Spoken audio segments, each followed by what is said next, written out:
ఒక అడవిలో మిట్ట మధ్యాహ్నం నడిచిపోతున్న ఒక బాటసారి బాగా అలసిపోయి చెట్టు నీడన కూర్చున్నాడు. దాహంతో నోరెండిపోతూ ఉంటే మంచినీళ్లు దొరికితే బాగుండని అనుకున్నాడు.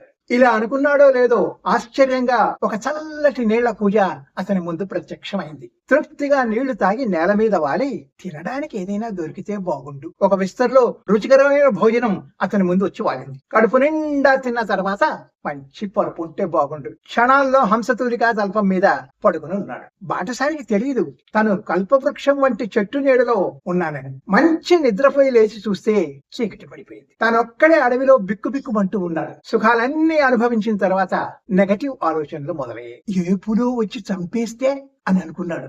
చిటికలో పులి ప్రత్యక్షమై అతన్ని చంపేసింది. పాజిటివ్ గా ఆలోచిస్తున్నంత కాలం మంచి ఫలితాలు వస్తాయి.